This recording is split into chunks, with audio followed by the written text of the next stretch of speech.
कि वंदे विदेह तनया पद पुंडरीकम कैशोर सौरभ समाहित जोग चित्तम हंतुम प्रताप मनिषं मुनिहंस सेव्यम सम्मान शालि परिपीत पराग पुंजम।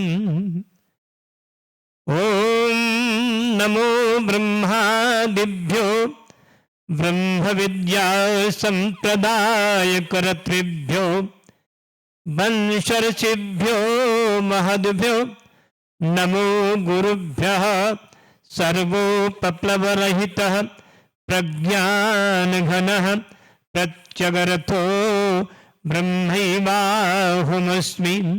ओम शांति शांति शांति।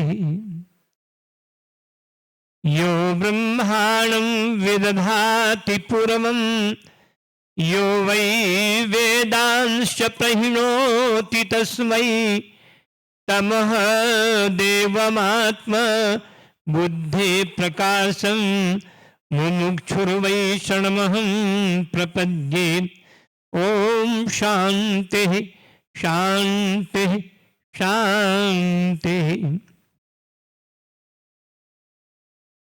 वंशे विभूषित कराल नवनीरदाभात पीतांबरा दरुण बिंब फलाधरोष्ठान पूर्णेन्दु सुंदर मुखात दरबिंद्र नेत्रात कृष्णात् परम किमपि तत्त्वमहं न जाने। वसुदेवसुतं देवं कंसचाणूरमर्दनं देवकी परमानंदं कृष्णं वंदे जगद्गुरुं कृष्णं वंदे जगद्गुरुं।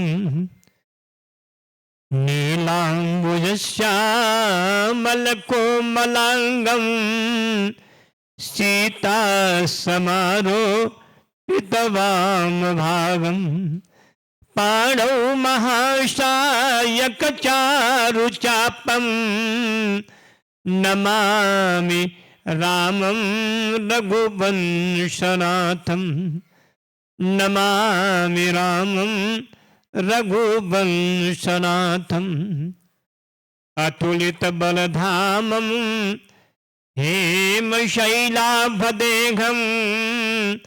दनुजबल कृशानुं ज्ञानिनामग्रगण्यं सकल गुणनिधानं वानराणामधीशं रघुपति प्रिय भक्तं वातजातं नमामि। श्री गुरु चरण सरोज रज निज मन मुकुर सुधारि वरणो रघुबर बिमल जसु जो दायक फलचारि।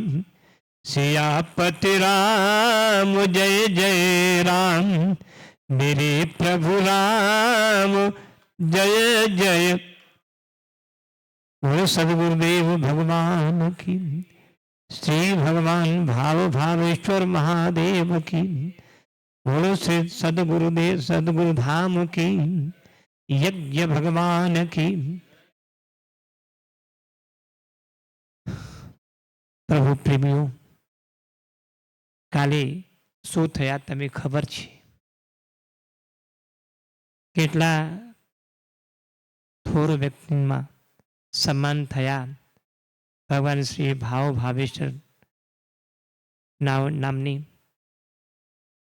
और कल का दृश्य देख करके मैं अभिभूत हूं। न भूतो न भविष्यति, ऐसा कल का कार्यक्रम हुआ। और गुरुदेव जी के चरणों में बैठ करके सब इस प्रकार से उस सम्मान समारोह का आनंद ले रहे थे। बैसी जाओ, बैसी जाओ, बैसी जाओ, अभी जाओ, जागर नहीं बढ़ी। સાંભળો તમે મને જો પાછળ નહીં જો। બોલો સચ્ચિદાનંદ ભગવાન की। आओ भाई मिनट कीर्तन करूँ છું।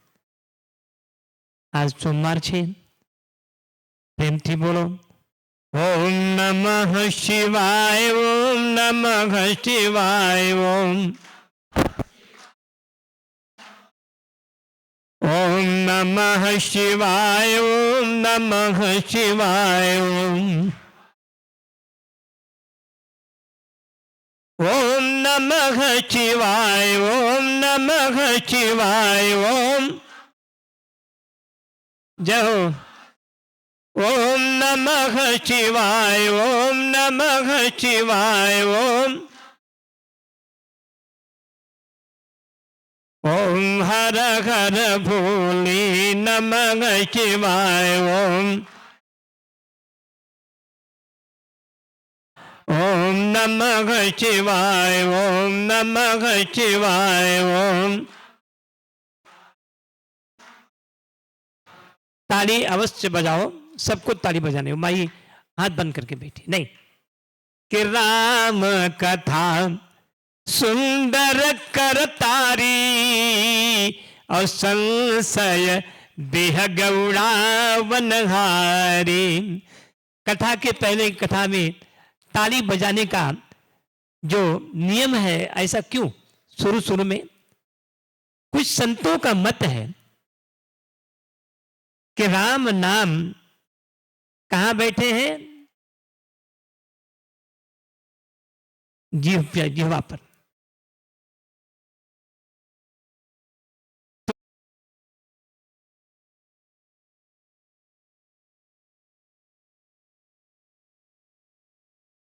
तो राम नाम रूपी दीपक जो है अपने जिह्वा पर रखो। कि राम नाम दीप धरी जीह दे हरिद्वार। भीतर बाहर अंदर हो जो चाह उजियार। अगर प्रकाश चाहते हो जीवन में तो राम नाम रूपी दीपक अपने जीवा के अग्रभाग पर रखो। इसे क्या करो? कीर्तन करो। ओम नमः शिवाय, ओम नमः शिवाय, ओम नमः शिवाय, ओम नमः शिवाय, ओम नमः शिवाय, ओम नमः शिवाय, ओम जय हो। ओम हर हर बोले नमः शिवाय, ओम भाव भावेश्वर नमः शिवाय। बोलो बोलो भाव भावेश्वर नमः शिवाय, ओम नमः शिवाय, ओम नमः शिवाय, ओम नमः शिवाय, ओम नमः शिवाय, नाम जप करने का देखो, मैं बताया हूं आप लोगों को कि कल सतयुग में बड़े बड़े ध्यानी योगी विज्ञानी होते थे और त्रेता में त्रेता कि सतयुग मह, कृतयुग को सतयुग भी कहते हैं कि सतयुग मह जोगी विज्ञानी करि हरि ध्यान तरहि भव प्राणी।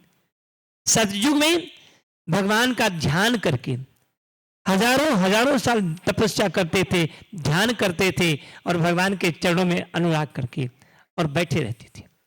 कि सतयुग मह योगी विज्ञानी, योगी और विज्ञानी सतयुग में होते थे।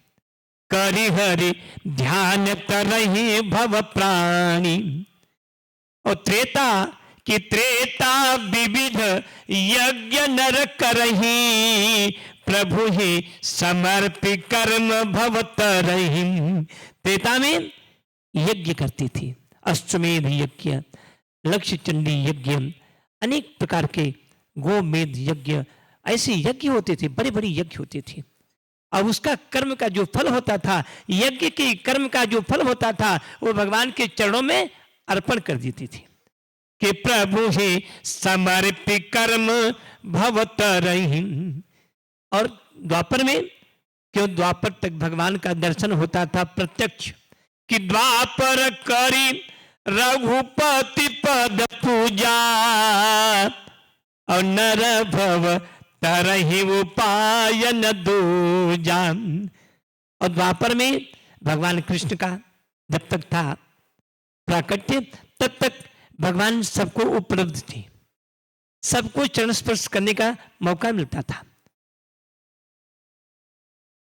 चाहे वृंदावन हो, चाहे गोकुल हो, अंत में चले गए द्वारका, तो वहां भी तो द्वारकाधीश बनकर के सबको दर्शन दिए। लेकिन कि द्वापर करी रघुपति पद पूजा, नर भव तरहि उपाय न दूजा। दूसरा कोई उपाय नहीं था, कोई दूसरा मार्ग नहीं था। लेकिन कलयुग, कि कलयुग करी रघुपति गुण गाहा, और गावत नर पामई भवथा। अब बताइए, तीनों युगों में सबसे सरल, सुगम, सुबोध कौन सा है? सतयुग है, त्रेता है, द्वापर है। आपके विचार से कौन सा अच्छा है युग? तो कहते हैं कलयुग। बोलो जोर से, दो ठीक बोलो। कलयुग हरि गुण गाहा, कलयुग केवल हरि गुण गाहा। कलयुग में केवल भगवान के नाम का गुणानुवाद करो, नाम जपो, नाम गाओ, बस।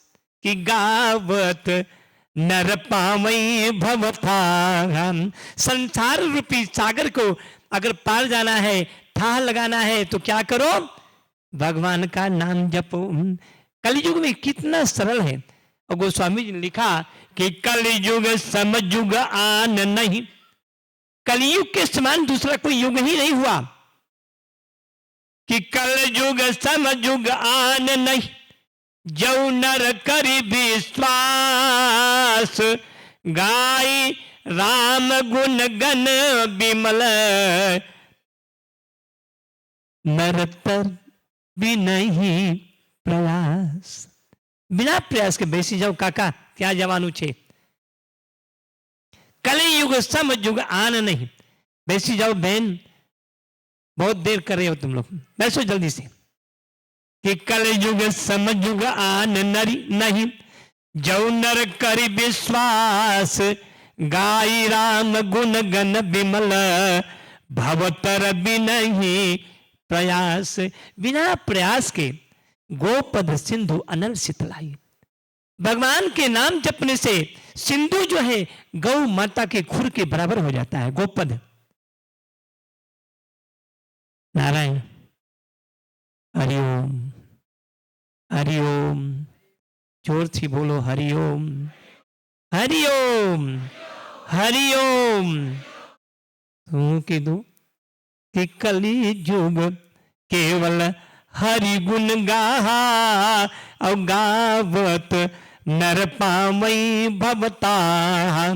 से कहा गोस्वामी जी ने कि कल युग समयुग आन नहीं, लेकिन विश्वास हो तब। कलयुग समयुग आन नहीं, जौ नर करि विश्वास, गाय राम गुण गण बिमल, भवतर भी नहीं प्रयास। गोपद सिंधु अनल शीतलाई। गाय की खुर की बराबर ये सागर जो है ना हो जाता है। और जो अग्नि जलाने वाला है, सिंधु, गोपद सिंधु अनल शीतलाई। अनल अग्नि, अग्नि बिल्कुल शीतल हो जाती है। आपने प्रहलाद का नाम सुना। प्रहलाद को अग्नि में जलाया गया कि नहीं? खबर छे मैंने तमें खबर छे ना? होलिका मां, होलिका नाम ही है उसका, लेकर के प्रहलाद को अग्नि में बैठ जाती है और कहती है आग लगा दो। उसको वरदान था कि वो अग्नि में जलेगी नहीं, लेकिन गोपद सिंधु अनल शीतलाई, वो अग्नि भी ठंडी हो गई। ध्रुव प्रहलाद का क्या था? इतना विश्वास था, दृढ़ विश्वास। अगर विश्वास है तो अग्नि भी एकदम शीतल हो जाएगी और सिंधु गौ की खुर के बराबर हो जाएगा। इसलिए प्रभु प्रेमियों, कलयुग में केवल नाम ही आधार है। लेकिन देखिए आज आप लोग कहां हैं? जोर से बोलो, सदगुरु धाम बोलो। सदगुरु धाम में छे ना? और युग कौन सा छे? कौन सा युग है? कलयुग नहीं मारा भाई, आ सतयुग थे, सतयुग। कि सतयुग मह, हमने पहले ही कहा ना, ताली मत बजाओ, सुनो ध्यान से। कि सतयुग मह योगी विज्ञानी, करी हरि ध्यान तरही भव प्राणी। त्रेता विविध यज्ञ नर करही, और प्रभु ही समर्पि कर्म भव तरही। त्रेता, अब त्रेता युग में हो, और त्रेता में ऐसा जो यज्ञ हो रहा है, न भूतो न भविष्यति, मैंने अपने जीवन में नहीं देखा।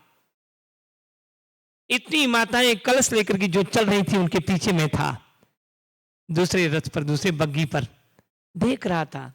कलश ही कलश दिख रहा, माताएं दिख रही, एक ही कलर की साड़ी, एक ही प्रकार की साड़ी सब पहन रखी थी। वाह वाह, हमें त्रेता का अनुभव हुआ, जो ग्रंथों में पढ़ा मैंने कि त्रेता विविध यज्ञ नर करही, प्रभु ही समर्पि कर्म भव तरही। अब वहां पंडित जी यज्ञ करा रहे हैं, कहते हैं एकदम न मम, ये मेरा नहीं है प्रभु, ये आपका है। ये किसका है? धन वैभव ऐश्वर्य किसका है? प्रभु का है।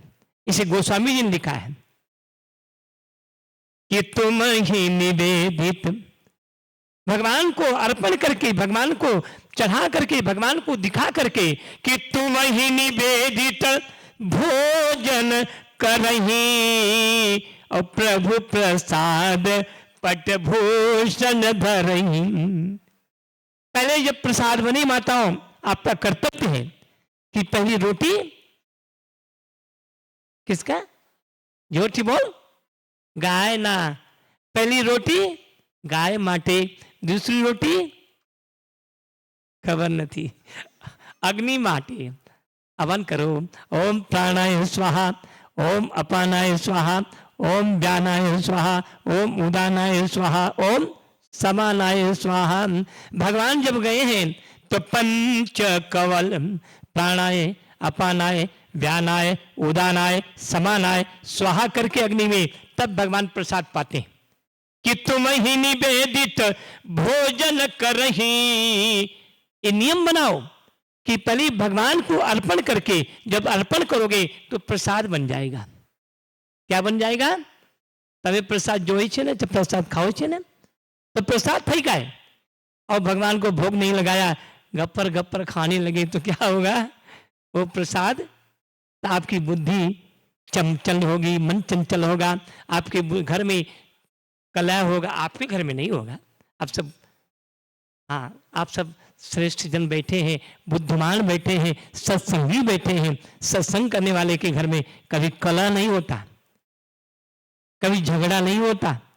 माताएं, आप झगड़ा करती हो? जोर से बोलो। नहीं ना?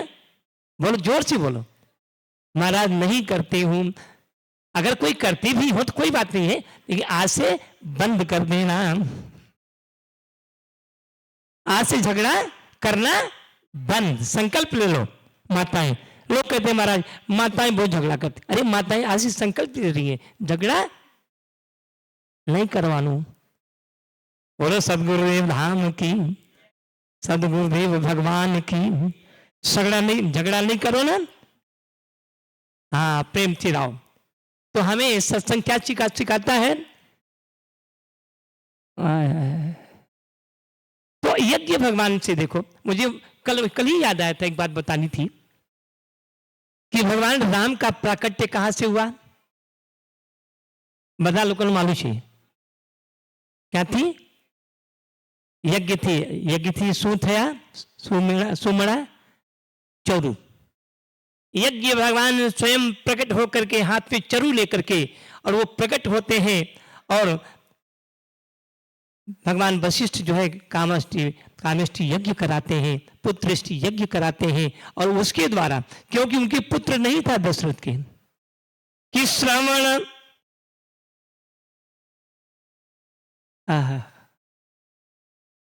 क्या भाव है, अगर उधर जाऊंगा तो बहुत काम बिगड़ जाएगा फिर। कि चौथे पन, चार पन, चौथा पन आ गया, लेकिन उनके कोई पुत्र नहीं है, तब उनको बड़ा अफसोस होता है। तो कहाँ जाते हैं? गुरुदेव के पास में। कुछ भी समस्या होती है तो कहाँ जाते हैं?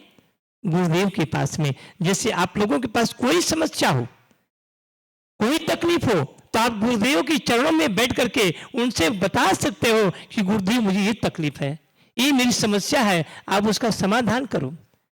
तो राजा दशरथ कहाँ गए? कि गुरु गृह गए तुरंत महिपाला। तुरंत कहाँ गए? गुरुदेव के आश्रम में, गुरुदेव के घर में गए। कि गुरु गृह गए तुरंत महिपाला, और चरण लागी कर विनय विशाला।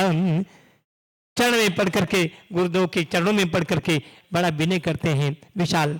और क्या होता है? गुरुदेव ने कहा कि धरहु धीर होई लिपचारी। ऐ राजन, तुम धैर्य धारण करो, तुम्हें 4 पुत्र की प्राप्ति होगी। कैसे होंगे पुत्र? कि धरहु धीर होई सुतचारी, और त्रिभुवन विदित भक्त भयहारी। तीनों लोकों में उनका पूजा नहीं जाएंगे, उनका प्राकट्य होगा। चिंता मत करो, आपको 4 पुत्र की प्राप्ति होगी। तो वही अर्थ, धर्म, काम और मोक्ष चारों प्रकट होते हैं भगवान राम को लेकर के साथ में। और भगवान राम भी कहते हैं कि कोई बात नहीं है, दशरथ और कौशल्या ये दोनों पूर्व जन्म में बड़ी तपस्या किए हैं, अब कथा आप लोग जानते हैं सब। मैं तो यज्ञ में आ रहा था, तो यज्ञ भगवान से क्या निकला? चरु लेकर के यज्ञ भगवान स्वयं प्रकट होते हैं, और उसे राम, लक्ष्मण, भरत, शत्रुघ्न चारों भाइयों का प्राकट्य होता है। उसी प्रकार से कल मैंने देखा कि ऐसी ऐसी विभूतियां जो यज्ञ के प्रताप से गुरुदेव जी ने हमारे यज्ञ का आयोजन किया, और वो भी लक्ष्य चंडी यज्ञ, जिसमें 1 करोड़ आहुतियां पड़ती हैं।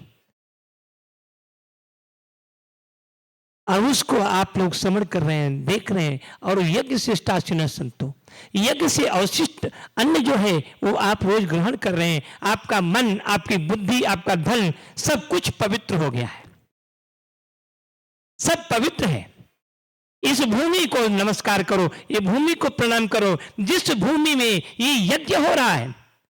कि धन्य घड़ी सोई जब सत्संगा, और धन्य पुण्य मति, धन्य पुण्य मति द्विज भंगा, धन्य प्रेम द्विज भगति भंगा। आपका धन, आपका समय ये धन्य है, जिस समय बैठ करके आप सत्संग कर रहे हैं, भगवान चरितामृत पान कर रहे हैं, जिस अमृत को पान करने के बाद मृत्यु नहीं होगी, ये विश्वास है आप लोगों को? गोस्वामी ने लिखा कि ये ही जाने जो जग, जो संसार आपको दुखालय लग रहा है, दुख स्वरूप लग रहा है, आपको दुख देने वाला लग रहा है, वही कैसा हो जाएगा? कि ये ही जाने जग जाई हेराई और जागे जथा सपन भ्रम जाई। जिसको जान लेने के बाद में यह संसार तीनों काल में नहीं है, न था न है न रहेगा। ऐसा संसार जो हमें बड़ा लुभावना, हाय हाय हाय, संसार को पाकर के लोग पागल हो जाते हैं। पत्नी आ गई, पुत्र आ गया, पिता माता सब मिल गए, वो भगवान को भूल गया। जब पैदा होता है तो उसमें रोता है। मैंने बताया था आपको कि गर्भवास में, जब गर्भवास में था तो बड़ा दुख, बड़ा कष्ट सहन करता।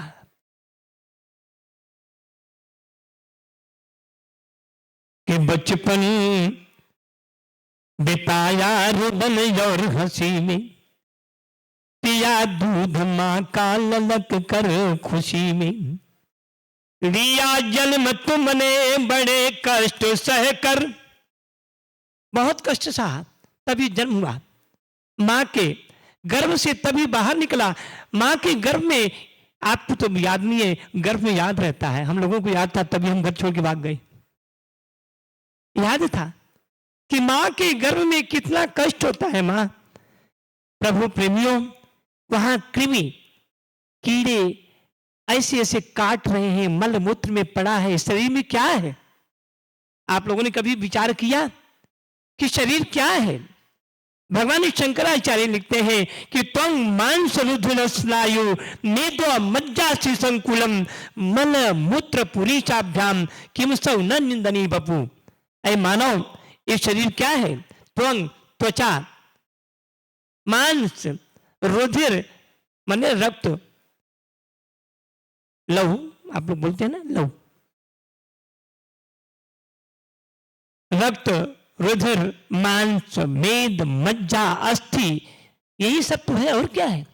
जरा ऊपर का पट निकाल दो, चमड़ी को देखो, डंडा लेके बैठना पड़ेगा, कौवे चोंच मारेंगे, गीध आकर के बैठ करके आपका मांस नोचेंगे, ऐसी स्थिति होती है। भगवान ने कहा कि त्वं मांस रुधिर स्नायु मेदो मज्जासि संकुलम मल मूत्र पुरी चाभ्याम किम सौ न निंदनी बतु। अरे ये शरीर कब निंदनीय नहीं था? ये है क्या? इसमें मल मूत्र त्वचा मांस रुधिर मेद मज्जा। ओम नमः पार्वती पतये। जोर से बोलो, हर हर हर हर हर हर महादेव महादेव महादेव। आनंद आ भी गया ना? ये नहीं, महादेव के नाम में ऐसा है। तो इसमें क्या है? त्वंग, त्वचा, मांस, रुधिर, स्नायु, मेद, मज्जा, अस्थि, इसका संकुल है। किम सौ निंदनीय वतु बपु। ये शरीर निंदनीय कब नहीं है? पवित्र तब होगा जब आप भगवान का नाम लेंगे, भगवान का नाम स्मरण करेंगे, उसी से पवित्र हो जाएगा। गोस्वामी ने लिखा कि क्षिति जल पावक अधम शरीरा पंच रचित यह अधम शरीराम। क्षिति पृथ्वी, जल, वायु, अग्नि, बस यही सब इसमें है। क्षिति जल पावक गगन समीरा पंच रचित यह अधम शरीरा। ये शरीर पंच तत्वों से बना हुआ है और इन्हीं पंच तत्वों में विलीन हो जाता है। जब अग्नि लगा देते हैं शरीर को तो जल के भस्म हो जाता है, कुछ बचता नहीं, राख बचती है, कुछ हड्डियां बचती हैं, वो भी घर वाले चुन करके भर लेते हैं लोटा में, कलश में, और ले जाकर के गंगा जी में क्या करते हैं? प्रवाहित कर देते हैं। जोर से बोलो, यही तो सबकी हालत होने वाली है। अब बोले आपके नहीं हो, आप सत्संग कर रहे हैं, आपके लिए तो सीधा भगवान का रथ आएगा आकाश से, आकाश मार्ग से आप चले जाएंगे। शरीर है, सबको जाना पड़ा है, जाते से ही ध्रुव मृत्यु है, उसको उसकी मृत्यु अवश्य होनी है। लेकिन मृत्यु वो हो जिसको याद करें सब।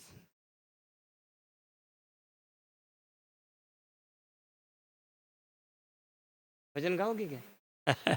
बोलो सच्चिदानंद भगवान की। तो मैं कहा था पहले यज्ञ के ऊपर, यज्ञ अर्थात कर्मणो नेत्र लोकोयम कर्म बंधन। यज्ञ के अतिरिक्त, यज्ञ की भावना से व्यतिरिक्त किया हुआ कर्म जो है वो हमारे जीवन में बंधन का कारण बनता है, हमारे जन्म मृत्यु का कारण बनता है। लेकिन यज्ञ की भावना से किया गया कर्म है, यज्ञ कहते हैं त्याग। यजति यज्ञ, जो त्याग होता है, देखो इसमें त्याग हो रहा है ना, आपका समय त्याग हुआ, अन्न त्याग हुआ, घी, आहुति, इसमें तिल, जो कुछ भी सब त्याग का ही विषय है। तो यजति यज्ञ, जब हम त्याग करते हैं उसका कहां आहुति डालते हैं? अग्नि में। तो उससे क्या होता है? जब हवन होता है तो हवन से धूम्र निकलता है, धुआं निकलता है, और उससे पूरा ब्रह्मांड, पूरा वातावरण शुद्ध हो जाता है। देखिए सुबह में बादल घिरे हुए थे, किसी ने मुझसे कहा, हम कहा ये यज्ञ भगवान का प्रताप है।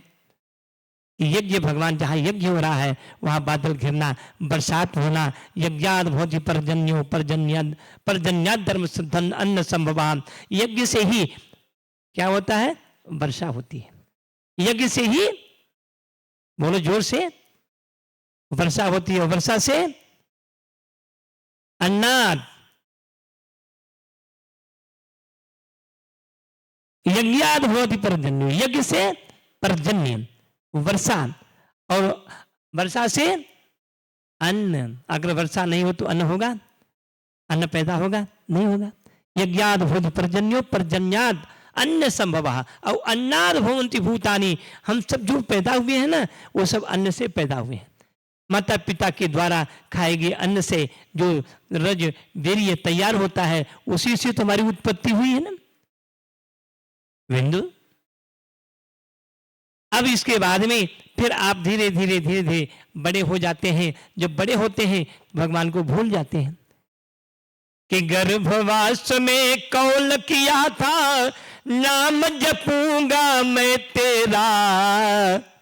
गर्भवास में जब कृमि कीड़े काटने लगते हैं, मलमूत्र के थैली में पड़ा हुआ है, चारों तरफ से इसके ऊपर प्रेशर पड़ता है, तो जीव को कई जन्मों के, हर जन्मों का याद हो जाता है, मैं कैसे कैसे जन्म लिया और कहाँ कहाँ गया, अब कहाँ जाऊंगा। अब देखो कि गर्भवास में कौल किया था, नाम जपूंगा मैं तेरा। और इस धरती पर आके प्यारे, नाम भूलगा मैं तेरा। ऋषि मुनि सब आते हैं समझाने के लिए। ये ऋषि मुनि तपस्वी जो आते हैं, वो क्यों आते हैं? इसीलिए आते हैं आपको समझाने के लिए कि जाग जाओ, आप तो जगे हुए हैं, आपकी कोई बातें नहीं है। लेकिन जो सोए पड़े, या निशा सर्वभूतानाम तस्याम जागति संयमी यस्याम जागति भूतानि सा निशा पश्चितुम्नि। ये निशा है, अंधकार है, अज्ञान है, अविद्या रूपी निशा में हम सब सो रहे हैं। वो जगाने के लिए कौन आते हैं? ऋषि तपस्वी। देखिए महाराज श्री सुबह में ही आए हैं आपको उद्बोधन करने के लिए और अपने को कृतार्थ करने के लिए। यज्ञ भगवान का दर्शन करके हम सब सुबह आए, भावेश्वर महादेव जी का दर्शन किए। अद्भुत दृश्य, अद्भुत, ऐसे अद्भुत दृश्य को देख करके किसका भी मन और शरीर रोमांचित हो जाता है। तो हम लोग दर्शन किए। तो मैं बता रहा था आपको कि इस निशा रूपी अज्ञान में हम सब सो रहे हैं। तो ऋषि मुनि आते हैं कि ऋषि मुनि सब आते हैं बतलाने के लिए।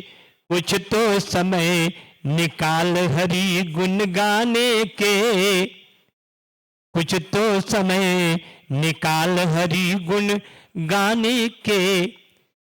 थोड़ा समय निकालो और प्रभु का नाम स्मरण करो कि जिसने राम नाम गुण गाया, उसको लगे न जुक की छाया। जिसने राम,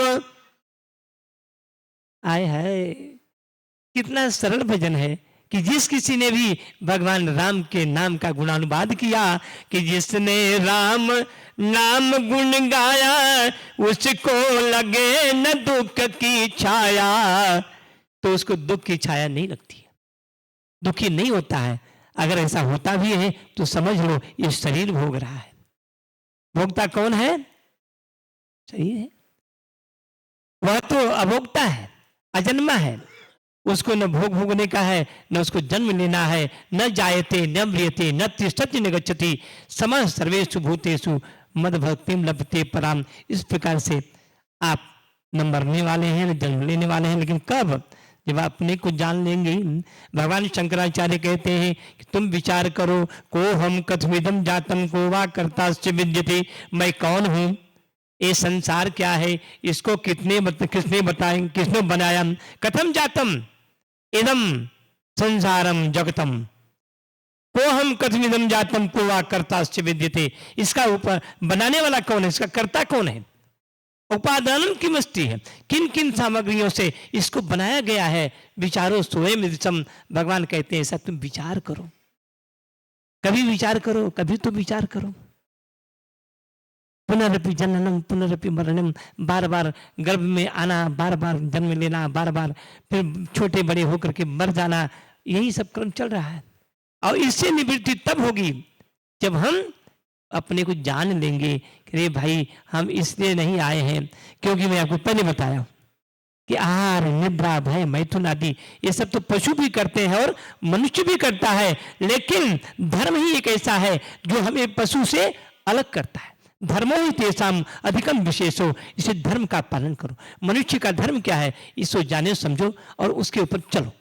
यही आप बताने के लिए हमारे सब संत लोग आते हैं। अब हमारे बीच में हमारे परम श्रद्धेय परम पूज्य प्रातः स्मरणीय परमादर्श आचार्य महामंडलेश्वर स्वामी जगदीशपुरी जी महाराज आए हैं, तो मैं आपसे जोर से ताली बजा के स्वागत करूं। तो मैं महाराज जी से निवेदन करूँगा, महाराज जी हम लोगों का मार्गदर्शन करें और कुछ उद्बोधन दें ताकि हमारा जीवन कल्याणमय हो, दुख से रहित हो और हम लोग सदैव भद्र की ओर चलें, मंगल की ओर चलें। इन्हीं शब्दों के साथ महाराज श्री के पहले उन्हीं के शिष्य आए हुए हैं, वो थोड़ा सा भजन और कीर्तन से हम लोगों को प्रबोधन देंगे, मार्गदर्शन करेंगे। बड़ा सुंदर हरि चैतन्य। गजाननं भूतगणाधिसेवितम् कपित्थजम्बुफलचारुभक्षणम् उमासुतं शोकविनाशकारकं नमामि विघ्नेश्वरपादपङ्कजम्। गुरुर्ब्रह्मा गुरुर्विष्णु गुरुर्देव महेश्वर गुरुः साक्षात् परब्रह्म तस्मै श्री गुरवे नमः। गुरुदेव दया करके मुझको अपना लेना, गुरुदेव दया करके मुझको अपना लेना। मैं शरण पड़ा तेरी चरणों में जगह देना, मैं शरण पड़ा तेरी चरणों में जगह देना। गुरुदेव दया करके मुझको अपना लेना, गुरुदेव दया करके मुझको अपना लेना।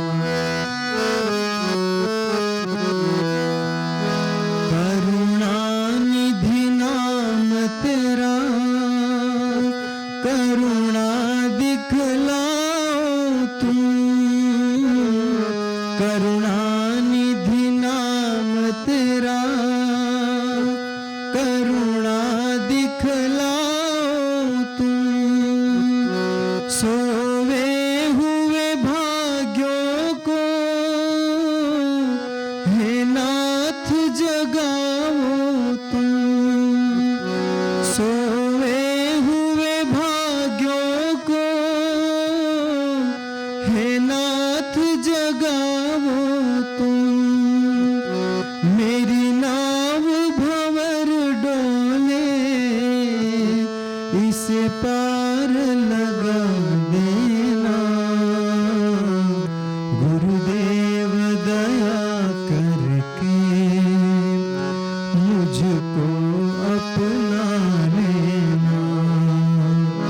गुरुदेव दया करके मुझको अपना लेना। तुम सुख के सागर हो, निर्धन के सहारे हो। तुम सुख के सागर हो, निर्धन के सहारे हो। इस तन में समाए हो, मुझे प्राणों से प्यारे हो। इस तन में समाए हो, मुझे प्राणों से प्यारे हो। नित माला जपूं तेरी, नहीं दिल से भुला देना। गुरुदेव दया करके मुझको अपना लेना। गुरुदेव दया करके मुझको अपना लेना। पापी हूँ या कपटी हूँ, जैसा भी हूँ तेरा हूँ। पापी हूँ या कपटी हूँ, जैसा भी हूँ तेरा हूँ। घर बार छोड़ कर मैं जीवन से खेला हूँ। घर बार छोड़ कर मैं जीवन से खेला हूँ। मैं दुख का मारा हूँ, मेरा दुखड़ा मिटा देना। गुरुदेव दया करके मुझको अपना लेना। गुरुदेव दया करके मुझको अपना लेना। मैं तेरा सेवक हूँ, चरणों में आया हूँ। मैं तेरा सेवक हूँ, चरणों में आया हूँ। नहीं नाथ भुलाना मुझे, इस जग में अकेला हूँ। नहीं नाथ भुलाना मुझे, मुझको अपना लेना। मुझको अपना लेना। सद्गुरुदेव भगवान की पूर्वम् यो वै वेदांश्च प्रहिणोति तस्मै तं महदेव महात्मा बुद्धि प्रकाशम् मुमुक्षुरो वये शरणमहं प्रपद्ये। ॐ शान्तिः शान्तिः शान्तिः। शङ्करं शङ्कराचार्यं केशवं बादरायणं सूत्रभाष्यकृतौ वन्दे भगवन्तौ पुनः पुनः। ईश्वरो गुरुरात्मेति मूर्तिभेदविभागिने व्योमवत् व्याप्तदेहाय दक्षिणामूर्तये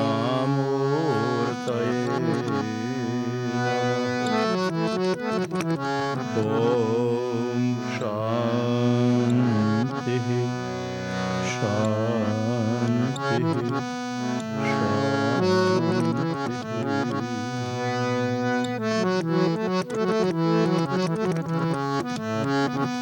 हे गोपाल राधा कृष्ण गोविंद गोविंद। हे गोपाल राधा कृष्ण गोविंद गोविंद। हे गोपाल राधा कृष्ण गोविंद गोविंद। हे गोपाल राधा कृष्ण गोविंद गोविंद।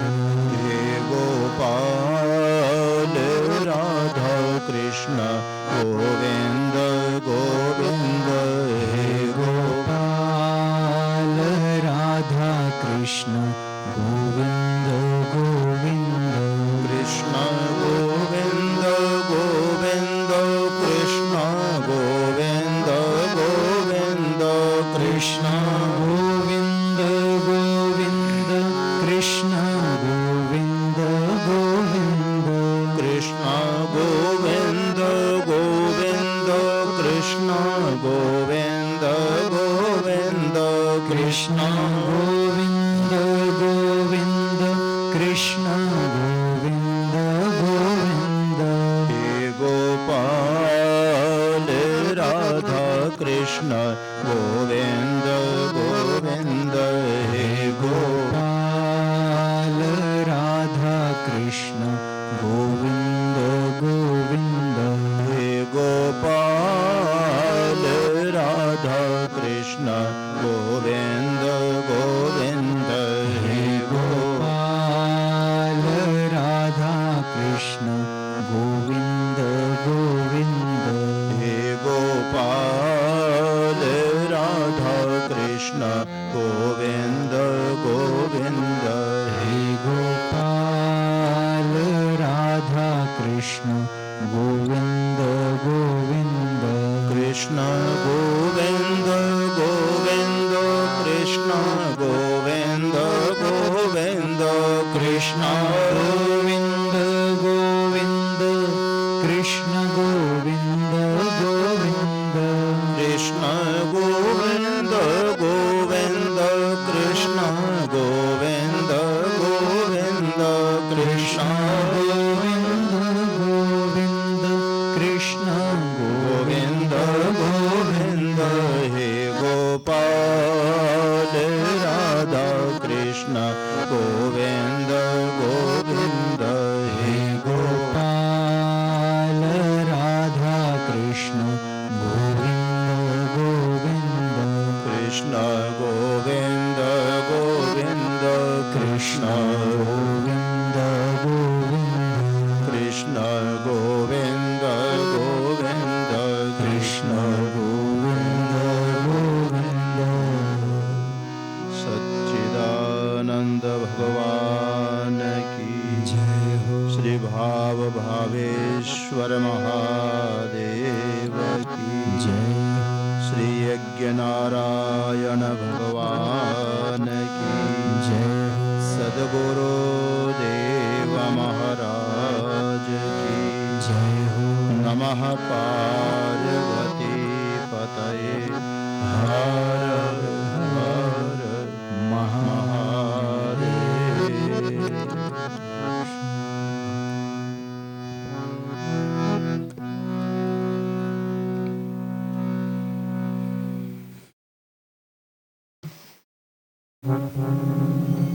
भारतवर्ष के त्रयोदश 10 ज्योतिर्लिंग के रूप में विराजमान इस पावन क्षेत्र के आराध्य देव भगवान भाव भावेश्वर के पावन चरणों में कोटि से वंदन।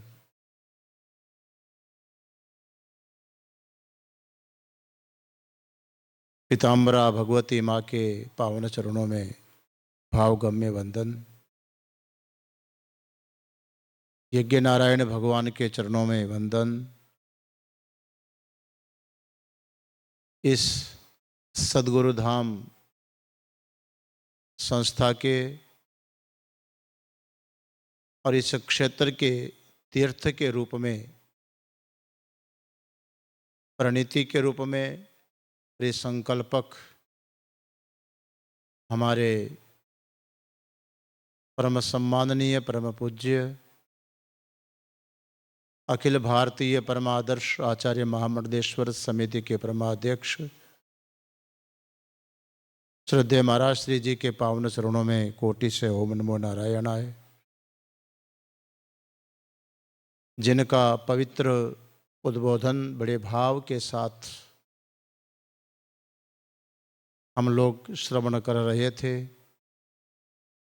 मंच पर विराजमान परम श्रद्धेय पूज्य महामंडलेश्वर स्वामी शंकरानंद सरस्वती जी महाराज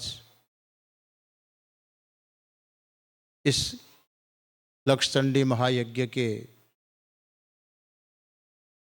पावन अवसर पर सत्संग लाभ प्राप्त कर रहे सभी सज्जनों, आदरणीय मातृशक्ति,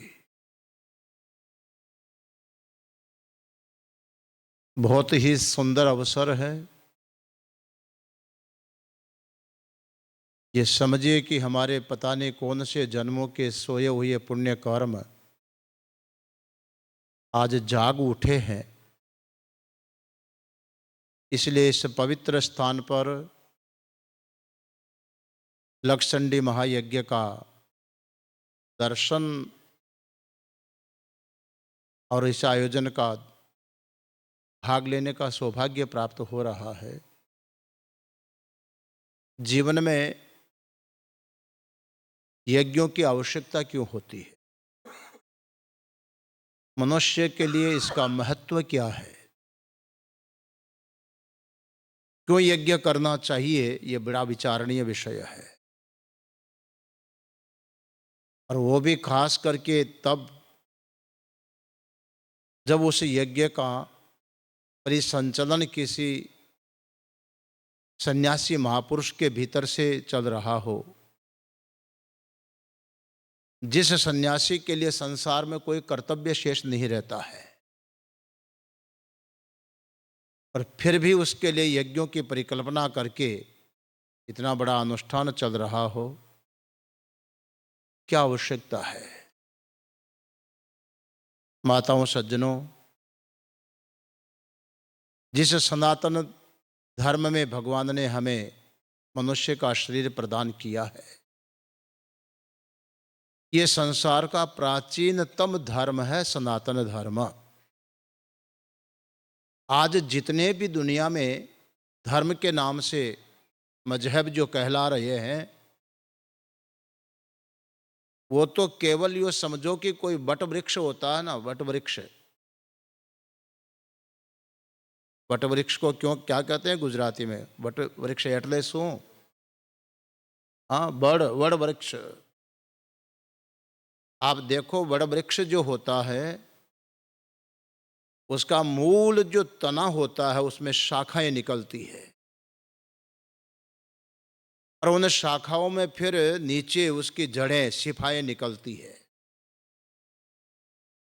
वही सिफाएं जमीन पर लग करके वो जड़ें बन जाती है। वो भरूच के पास में कबीर वट है ना, કેટલો विस्तार છે, इतना लंबा चौड़ा फैला हुआ है, कितने जड़ें कितने मूल हैं उसके, और एक मूल में से ही सब मूल निकले हैं।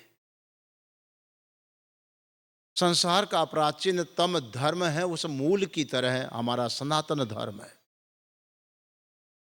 आज जितने भी धर्म के नाम से, चाहे क्रिश्चियन धर्म हो, मुस्लिम धर्म हो, सिख धर्म हो, बौद्ध धर्म हो, जैन धर्म हो, धर्म संज्ञा देते हैं उनको, पर हमारे सनातन धर्म से निकली हुई शाखाएं हैं, वो अपना अपना पैर जमा चुकी हैं, अपने अपने जड़ें जमा चुकी हैं, जैसे वड़ वृक्ष की शाखाएं जड़ें जमा लेती है। मगर मूल धर्म हमारा सनातन धर्म है। सनातन धर्म का जो आधार है वो है वेद शास्त्र, और उसी वेद शास्त्र में लिखा है कि यज्ञ क्यों करना चाहिए, क्या आवश्यकता है।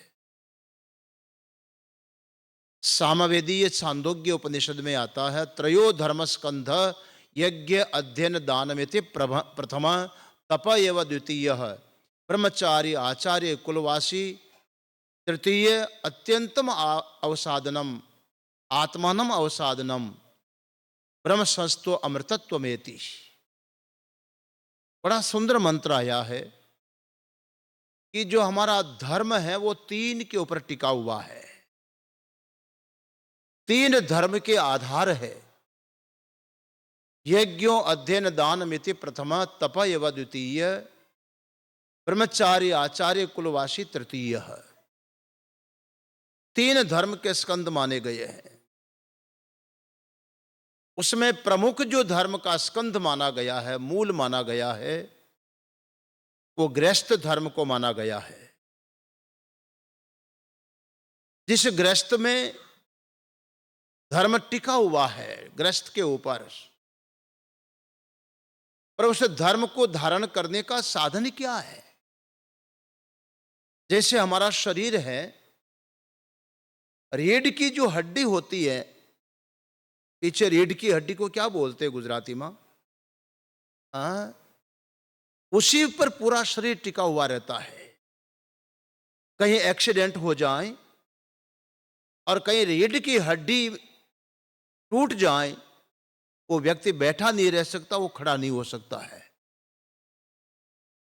पूरा शरीर टिका हुआ तो रीढ़ की हड्डी के ऊपर टिका हुआ है, और उसी के आधार पर हमारे हाथ भी काम करते हैं, हमारी गर्दन काम करती है, हमारी वाणी काम करती है, पैर काम कर रहे हैं, सारे अंग शरीर के काम करते हैं तो रीढ़ की हड्डी के आधार पर करते हैं।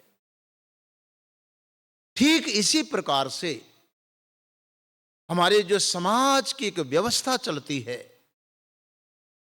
उसका जो आधार माना गया है, ये गृहस्थ धर्म को माना गया है, उसको प्रथम पद दिया गया है। और गृहस्थ के लिए तीन कर्म होना बहुत जरूरी माना गया है। यज्ञ अध्ययन दानमिति प्रथमा, गृहस्थ पुरुष को यज्ञ करना चाहिए, उसका मुख्य कर्म है यज्ञ कर्म। क्यों यज्ञ करे? इसलिए यज्ञ करो कि पहली चीज भगवान का आदेश है, और भगवान के आदेश में यह विचार नहीं किया जाता है कि क्यों करना चाहिए। मात पिता गुरु प्रभु की बानी, बिन ही विचार करहि शुभ जानी। माता पिता कोई भी आदेश करते हैं तो यह विचार करने की आवश्यकता नहीं कि करूं कि ना करूं, उनकी आज्ञा है तो उस काम को करना ही है। गुरु ने कोई आदेश दिया है, वहां विचार करने की आवश्यकता नहीं है कि गुरुजी बोल तो रहे हैं पर मुझे करना चाहिए कि नहीं, बिना विचारे कर लेना चाहिए। मेरे गुरुदेव एक बात सुनाया करते थे, जिनसे मैं बहुत उपकृत रहा हूं। मेरे गुरुदेव उनके गुरुदेव मेरे दादा गुरुजी के पास में गए और गुरुजी से कहा कि गुरुजी मैं आपके सन्निधि में आपके पास में रहना चाहता हूं। तो गुरुजी ने कहा मेरे पास रहना आसान काम नहीं है, बड़ा कठिन काम है, रह पाओगे? नमः पार्वती पतये हर हर महादेव।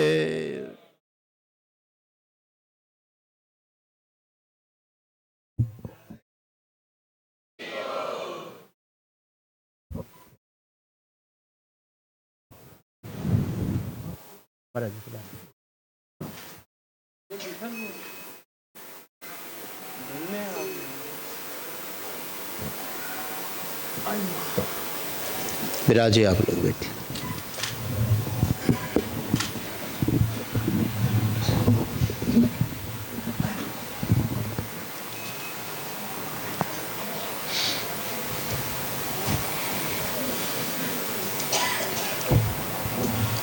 यज्ञ क्यों करना चाहिए, ये सवाल पहले बात मन में उठना ही नहीं चाहिए। आप सुन रहे हैं, मात पिता गुरु प्रभु की बानी, बिन ही विचारी करहि शुभ जानी। वहां बहुत सोचने की आवश्यकता नहीं है। मैं आपको बता रहा था कि कहा करते थे कि मैंने अपने गुरुजी से कहा कि मैं आपके सन्निधि में आपके पास में रहना चाहता हूं। गुरुजी ने कहा मेरे साथ रहना आसान काम नहीं है, और फिर भी यदि रहना चाहते हो तो एक काम करो, एक कटोरी में पानी भर करके लेकर के आओ। गुरुजी उठे और कटोरी में पानी भर करके लेकर के आए। गुरुजी ने कहा कि इस कटोरी में क्या भरा है? बोले महाराज श्री इसमें पानी है। वो महाराज जी कहने लगे नहीं पानी नहीं, मैं कहता हूं ये घी है, घृत भरा हुआ है। मैं कहता हूं पानी नहीं घी है, और मैं यदि तुम्हें कहूं कि इस घी को तुम यहीं पर गिरा दो, कटोरी को उल्टी कर दो, तब तुम्हें यह नहीं सोचना है कि यह घी भरा हुआ है तो इसको नीचे कैसे गिराऊं। घी कोई गिराने की वस्तु होती है क्या? यह नहीं सोचना है कि घी गिराने का है कि नहीं है। तुम्हें यह देखना कि गुरु की आज्ञा है कि इसको गिरा दो तो गिरा देना। ऐसा समर्पण तुम्हारे भीतर में यदि है तब मेरे साथ में रह पाओगे। कहने का अर्थ होता है हमारी श्रुति भगवती आदेश दें, भगवान आदेश देवें, गुरु आदेश देवें, माता पिता आदेश देवें, कुछ भी करने को कहें, वहां विचार करने की आवश्यकता ही नहीं है। जैसा कहा वैसा कर लिया। यज्ञ के लिए भगवान बोल रहे हैं, भगवान की वाणी श्रुति बोल रही है, भगवद गीता भगवद वाणी बोल रही है कि यज्ञ करना चाहिए। सह यज्ञ प्रजा सृष्टवा पुरोवाच प्रजापति ही। जब भगवान ने प्राणियों के शरीरों का, मनुष्य के शरीरों का निर्माण किया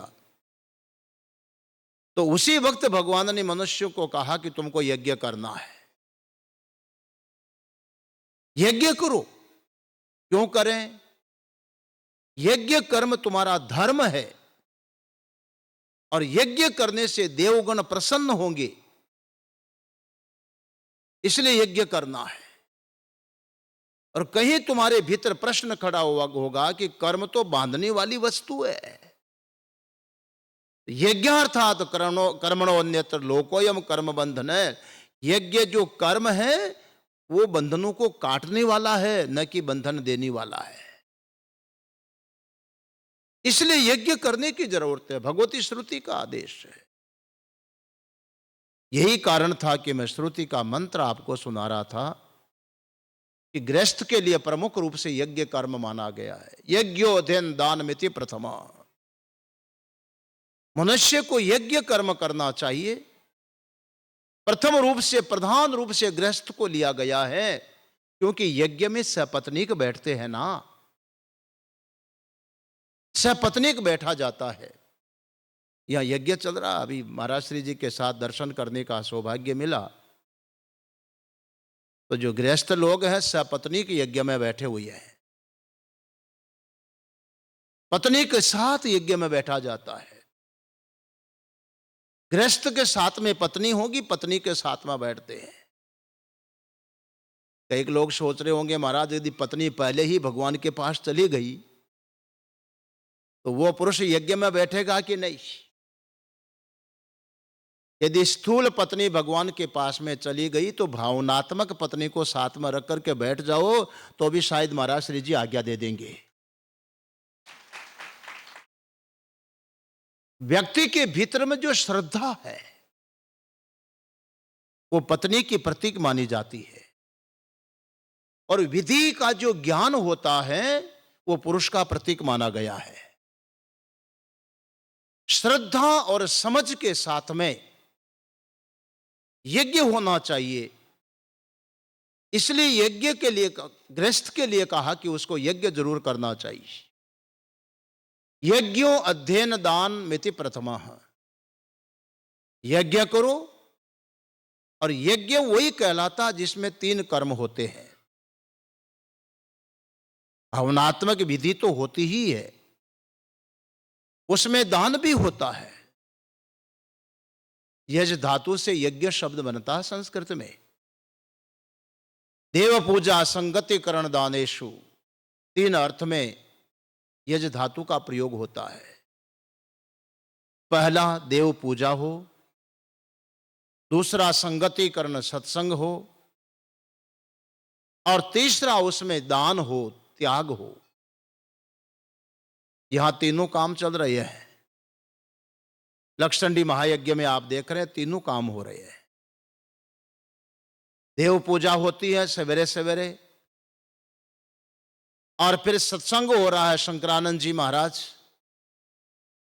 कितना मधुर सत्संग हमें श्रवण करवा रहे थे।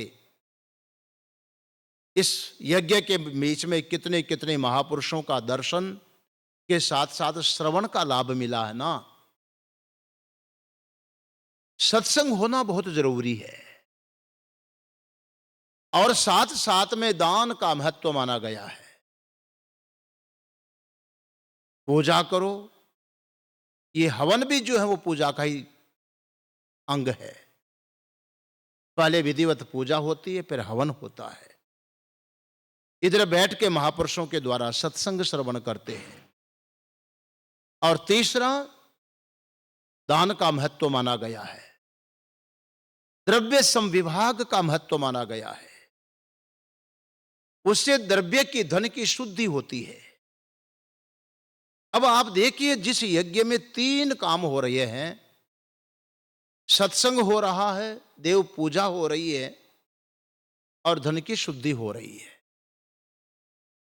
सत्संग के द्वारा हमारे मन की पवित्रता होती है, हमारा मन निर्मल होता है। जिसको भाव की शुद्धि चाहिए, यज्ञ का जो सत्संग रूपी कर्म है, तन्मयता के साथ में एकाग्रता से श्रवण करो, मन शुद्ध होगा। देव पूजा करने पर, हवन आदि करने पर उसमें देवताओं की प्रसन्नता होगी। आप देखते हैं ना कि जब भी हम कोई पूजा करते हैं, आरती स्तुति भी करते हैं, तो दीपक तो जलाते ही जलाते हैं, कुछ नहीं तो धूप जलाएंगे ना। और यहां पर हवन कुंड में यज्ञ हो रहा है, आहुतियां अग्नि में दी जा रही हैं। तत्त देवता का नाम मंत्र बोल करके इदम इंद्राय स्वाहा, अग्नये स्वाहा आदि करके स्वाहा बोल रहे हैं। इसीलिए कि देवगण जो होते हैं वो अग्निमुख होते हैं। अग्नि के द्वारा ही उनको भोजन कराया जाता है। जब देवता भोजन करते हैं, तृप्ति होती है, भीतर से देवताओं की प्रसन्नता का आशीर्वाद भोग लगाने वाले को प्राप्त होता है। माता बहनों, आप घर में भोजन बनाती हो, और जिस दिन सब्जी अच्छी बनी हो, मिठाई अच्छी बनी हो, स्वादिष्ट भोजन बना हो और महात्मा का भंडारा हो, महात्मा को भोजन कराया हो, तो भोजन करके महात्मा फिर क्या कहेंगे? आहा, क्या भोजन बना है, कितना स्वाद है, तुम्हारे हाथ में बड़ी शक्ति है, ऐसे बनाते रहो, महात्मा को भोग लगाते रहो। खा करके व्यक्ति प्रसन्न हो जाता, आशीर्वाद मिलता है ना। इसी प्रकार से देवताओं को भी अग्नि के द्वारा जब भोजन करवाते हैं, घृत शाकल्य आदि के द्वारा, तो देवता प्रसन्न हो जाते हैं। और प्रसन्न होकर के, आप सुन ही रहे थे, फिर वृष्टि करते हैं, वृष्टि से अन्न पैदा होता है, अन्न से यज्ञ भी होते हैं और प्रसाद से हमारा जीवन भी चलता है। एक बहुत बड़ी व्यवस्था भगवान ने दी है। सहयज्ञ प्रजा सृष्ट्वा पुरोवाच प्रजापति अनेन प्रशिष्य द्वमेशो अस्तु इष्ट काम दुख देवान भावयतानेन ते देवा भावयन्तु वह परस्परम भावयन्तः श्रेय परम वाप्स्यतः।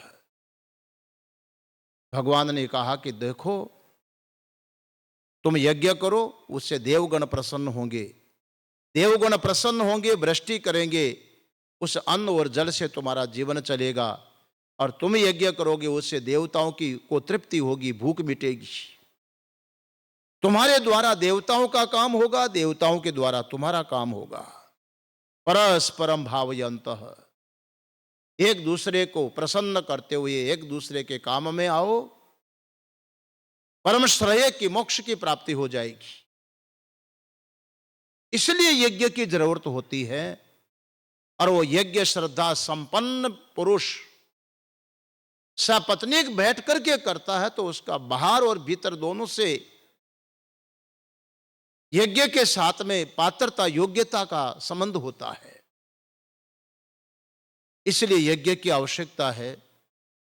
और साथ साथ यज्ञ में अध्ययन का जो बताया गया है, यहां पाठ हो रहा, महाराज श्री जी ने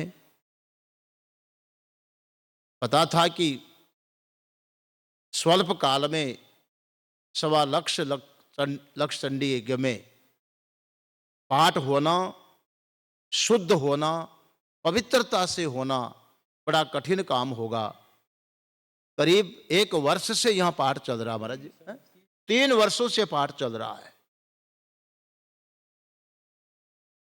3 वर्षों से सप्तशती का जो पाठ हो रहा था, अब वो हवनात्मक रूप में संपन्न हो रहा है। इसलिए अध्ययन का, पाठ का बहुत बड़ा महत्व माना गया है। हवनात्मक भी हो और पाठात्मक भी हो,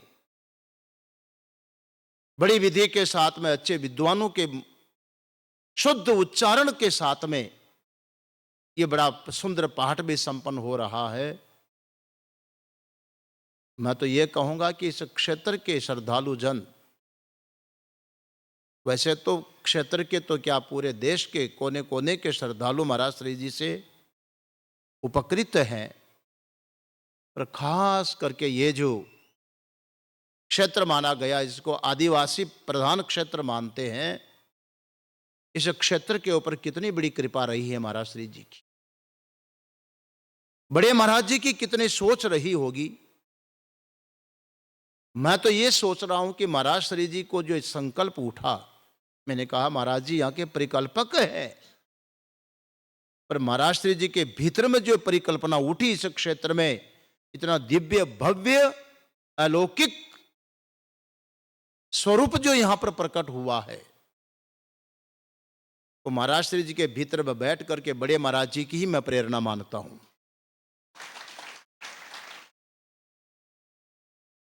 गुरुजनों की जो तपस्या होती है, शायद हम लोग अपने शरीर से जब वो कर रहे होते तब नहीं समझ पाते हैं, मगर जब वो अपने लीला को समेट लिए होते हैं, उसके बाद में उनके भाव समझ में आते हैं कि कितने पवित्र भावना होगी। गांव गांव में महाराज श्री जी से कई बार सुना कि बड़े महाराज जी, बिल्कुल घास फूस की खपरेल की झोंपड़ी होगी, वहां पर भी प्रवेश कर जाएंगे और बैठ करके उन लोगों के साथ में बैठ करके भोजन ले लेते, उनको सत्संग करवाते। कितनी महान सोच रही होगी उन महापुरुषों। और उसका एक ही है कि जो हमारा सनातन धर्म है वो अखंड रहे, मजबूत रहे। वो लकड़ी होती है ना, उसमें घुन लग जाता है, वो अंदर से खाने लगते हैं। आजकल ऐसा होता है कि उस लकड़ी में भी कहते हैं कोई ऐसी केमिकल का इंजेक्शन मार देते हैं कि वो घुन ना लगे। हमारे सनातन धर्म में भी विधर्मियों के कीड़े घुस घुस करके और गुण का काम करते हैं। ये महापुरुष अपना संस्कारों के द्वारा ऐसा इंजेक्शन दे देते हैं कि कितने ही कीड़े आएंगे लेकिन हमारे भीतर से हमको खोखला नहीं कर पाएंगे। गांव गांव में भ्रमण करके ऐसी जगह जहां गाड़ियां न पहुंच सके, महाराज पैदल पैदल जा करके महापुरुष संस्कारों के द्वारा सुरक्षित करते रहे समाज को। इससे बड़ा सत्संग और क्या होगा भाई। ये बहुत बड़ा यज्ञ का अंग था। द्रव्य के शुद्धि के लिए, भाव के शुद्धि के लिए मैं आपसे हाथ खड़ा करवा सकता हूं। जब तक आप महाराज श्री जी के सन्निधि में नहीं आए, बड़े महाराज जी के सन्निधि में ना आए, उसके पहले आपके आचरण में शराब भी चलती होगी, आमिष भी चल सकता होगा। कितने लोग हैं जिन्हें महापुरुषों की सन्निधि पा करके उन खोटे कर्मों से मुक्त हो गए हैं और आज पवित्र आत्मा बन करके यज्ञ में भाग ले रहे हैं। ऐसे लोग भी आप में जरूर बैठे होंगे ना। हाथ खड़े करके बताओगे कौन किसका जीवन पलटा है। सब क्यों करेंगे? जिनका जीवन पलटा वही करेंगे। महापुरुषों के सन्निधि से पलटा वो करेंगे। क्यों बहनों, कितनी शांति घर में हुई होगी। ये संस्कार सत्संग के बिना नहीं मिलता है। इसीलिए सत्संग की जरूरत है। और साथ ही साथ जो जीवन चलाने की आजीविका का साधन धन माना गया है, उसका शुद्धिकरण होना बहुत जरूरी है। आप सब जानते हैं सज्जनों माताओं, आपकी जो मेहनत है, कमाई है, कितने जगह आप झूठ भी बोलते होंगे, आपकी मजबूरी है, जो भी होगा। कोई अनधिकृत भी आपके पास में आता होगा, उस धन की शुद्धिकरण का कभी आपने कोई उपाय निकाला है? अशुद्ध धन यदि आपके घर में रह गया तो जो खरी मेहनत का पैसा होगा, साधन होगा, उसको भी खराब कर डालेगा। मैं बहुत बार बोलता हूं कि यदि 100 केले खरीदो और उसमें 10 केले सड़े हुए डाल दो, 90 केले ताजा है, एकदम अच्छे केले हैं। तो सड़े हुए केले 90 केलों के अंदर डाल दीजिए, केले 100 हो गए हैं। आप दूसरे दिन उठ करके देखना, वो सड़े हुए 10 केले 90 केलों को भी सड़ा देंगे। वो तो 10 ही थे, पर 90 को भी सड़ा देंगे। वो उसके कीटाणु उसमें भी पहुंच जाएंगे। कोई भी व्यक्ति जीवन में परिश्रम आदि के द्वारा कमाई करता, वहां कहीं न कहीं प्रमाद, पाप आदि जरूर होते हैं। अपने धन का शुद्धिकरण होना बहुत जरूरी है। न्यायोपार्जित वित्तस्य दशमांशेन धीमता कर्तव्यो विनियोगश्च ईश प्रत्यर्थमेव च। न्याय संगत कोई भी व्यक्ति जो कमाई कर रहा है, पर यहां तो अन्यायपूर्वक भी हो रहा होगा, शास्त्र तो न्याय की बात बोल रहा है। जो भी कमाई कर रहे हो उसका दशमांश जो होता है, 10% भाग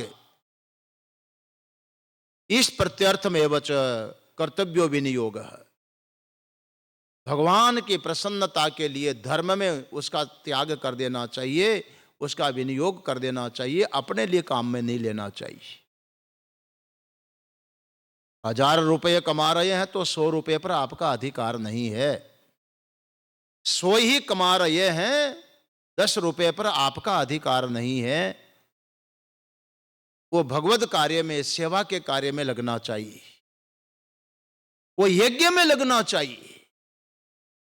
उससे यह होगा कि जो शेष राशि बची है वो शुद्ध होगा। और 10 रुपये यदि 90 के साथ में आपने मिला दिए, तत्काल तो आपको बहुत अच्छा लगेगा कि 100 के नोट को तुड़ाना नहीं पड़ा, पूरा का पूरा जेब में डाला है। मगर याद रखो वो किधर निकल करके जाएगा, वो 10 रुपये जाएंगे तो 90 को भी साथ में लेकर के जाएंगे। हमारे एक महापुरुष थे, वो कहा करते थे कि वो अशुद्ध जो धन है, वो शुद्ध धन को लेकर के डॉक्टरों के माध्यम से जाएगा, कई वकीलों के माध्यम से जाएगा, कई पुलिस के माध्यम से जाएगा, कई चोर लुटेरों के माध्यम से जाएगा, और शुद्ध धन को लेकर के जाएगा। जितने कोर्ट कचहरियों में केस चल रहे हैं, वो धन का शुद्धिकरण नहीं करने के कारण वो केस बढ़ रहे हैं। जितने रोग बढ़ रहे हैं, बीमारियां बढ़ रही हैं, धन का शुद्धिकरण नहीं करने के कारण हो रहा है। अब जाएगा ये तो डॉक्टरों को दो या वकीलों को दो, कहीं ना कहीं खर्च तो करना ही पड़ेगा ना, क्योंकि आपके पास वो रहेगा नहीं, टिक नहीं सकता है। तब हमारे महापुरुषों ने बड़ा सुंदर तरीका निकाला है कि यज्ञ करो, भगवान के लिए करो, और उसे यज्ञ में द्रव्य का दान त्याग होना चाहिए। तो यज्ञ में 3 काम हो रहे हैं। पहली चीज देव पूजा हो रही है, जिसके द्वारा हवनात्मक विधि से देव प्रसन्न होकर के हमारा जीवन चलाने के लिए सारी व्यवस्था हो रही है। पहला काम हो रहा है। दूसरा, हमारे मन को परिष्कृत करने के लिए, मन को शुद्ध करने के लिए इन महापुरुषों का सत्संग हमें प्राप्त हो रहा है, विचार उनका शुद्धिकरण हो रहा है। और तीसरा, धन का शुद्धिकरण हो रहा है। ये तीन शुद्धिकरण करने का साधन यज्ञ होता है। मैंने पहले आपसे कहा था कि एक सन्यासी महापुरुष के लिए कोई विधान नहीं है। ब्रह्मशस्तो अमृतत्व में करके मंत्र में बोला है। वो तो ब्रह्म भाव में प्रतिष्ठित होकर के अमरता को प्राप्त कर लेता है, लेकिन उनकी ही प्रेरणा उन लोगों के लिए होती है। हमारे एक महापुरुष हुए, बड़ा नाम रहा संत समाज में, सरदेव स्वामी राम सुखदास जी महाराज, जिनकी गीता प्रेस में से साहित्य आपने पढ़ा होगा, साधक संजीवनी भी पढ़ी होगी। वो कहा करते थे कि देखो, एक तो तुम आत्मा रूप से हो, एक तुम्हें प्राप्त यह शरीर है। क्योंकि यह शरीर जो है वो संसार का भाग है, इसलिए शरीर संसार की सेवा में लग जाना चाहिए। सेवा लेने की बजाय सेवा में लगना चाहिए, सेवा में देना चाहिए। और चूंकि तुम परमात्मा के अंश हो, तो आत्मा की दृष्टि से तुम्हें परमात्मा की प्राप्ति हो जानी चाहिए। साधन ऐसा करो। तो यज्ञ वो चीज है महाराज, जो शरीर के माध्यम से सेवा करवा रहा है। अरे हम महात्मा भी तो रोटी तो आपकी दी हुई खा रहे हैं ना।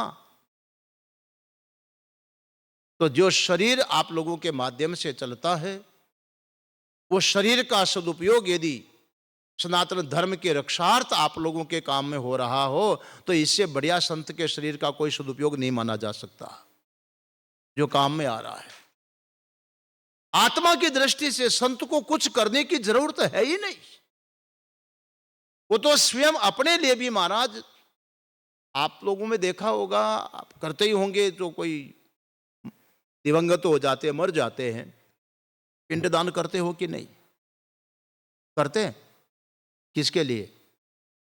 जो चला गया उनको पिंडदान करते हैं। तो हम मरेंगे, हमारा पिंडदान करोगे कि नहीं बोलो? तुमको कोई कष्ट करने की जरूरत नहीं, हम पिंडदान करके बैठे हुए हैं। ये शरीर है तो सिर्फ आप लोगों के लिए, आप लोगों का है। महात्मा के लिए कोई कर्तव्य शेष नहीं रहता है। तो जिनके लिए अपने कोई कर्तव्य शेष नहीं है और वो महापुरुषों के द्वारा यदि पूरे समाज, संस्कृति और देश का संरक्षण हो रहा हो तो वो महापुरुष कितने वंदनीय होते हैं, कितने श्रद्धेय होते हैं। और वो सब काम हो रहा है तो आज महाराज श्री जी के द्वारा हो रहा है। इसलिए हमारा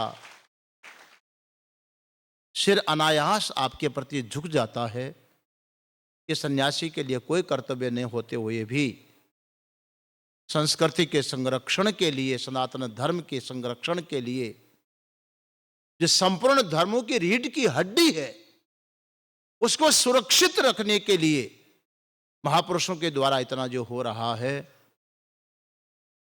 इसलिए संत श्रद्धेय वंदनीय होते हैं। मैं अधिक समय आपका नहीं लेकर के, घड़ी मना कर चुकी है, इसलिए जो भी प्रेरणा रहेगी कल थोड़ा बहुत आपके चरणों में महाराज जी की आज्ञा से सबके प्रति निवेदन करेंगे। मेरी इच्छा है कि पूज्य महाराज श्री जी के 2 शब्द आशीर्वचन के रूप में हम लोगों को प्राप्त हो। इन्हीं भावों के साथ में मैं अपनी वाणी को विश्राम दूंगा। हरि ओम तत्सत, हरि ओम तत्सत, हरि ओम।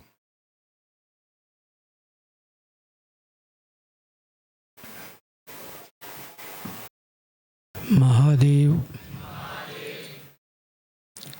महादेव महादेव महादेव महादेव महादेव। अभी अभी आप मेरे अभिन्न मित्र परमादर्श आचार्य महामंडलेश्वर स्वामी जगदीशपुरी जी महाराज को सुन रहे थे। એમને તમે સાંભળી રહ્યા હતા। બહુ સારા વિદ્વાન છે, લોક સંગ્રહી છે અને ખૂબ જ ગાયોની સેવા કરે છે, ગોભક્ત પણ છે। એમના આશ્રમમાં લગભગ 700-800 ગાયો હશે હમણાં।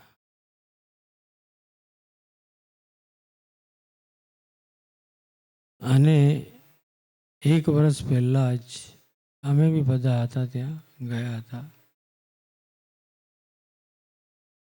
સંકટ મોચન હનુમાનજી મહારાજનું અનુગ્રહ સિદ્ધ કરીને ખૂબ જ સુંદર મંદિરનું નિર્માણ કર્યું છે, જેની પ્રાણ પ્રતિષ્ઠામાં અમે લોકો હતા જ।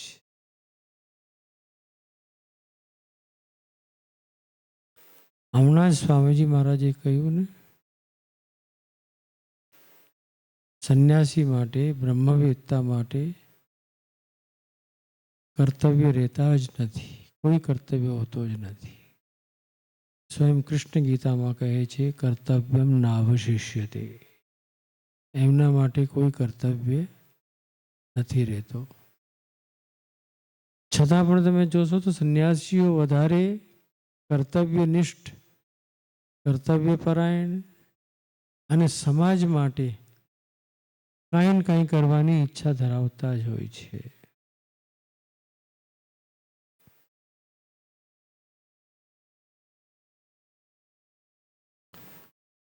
શ્રી લક્ષચંડી મહાયજ્ઞ આપની સામે ચાલી રહ્યો છે। પાઠાત્મક ભાગ પૂર્ણ થયો। દશાંશ હવન, દશાંશ તર્પણ, દશાંશ માર્જન એ બધું થવાનું છે હમણાં।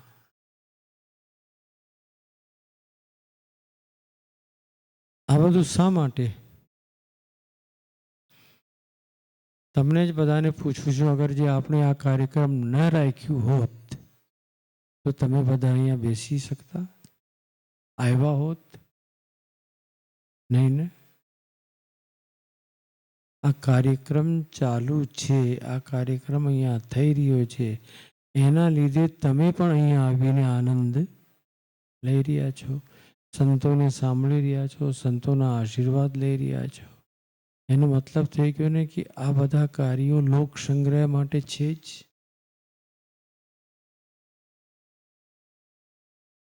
સમાજનું સંગઠન થાય,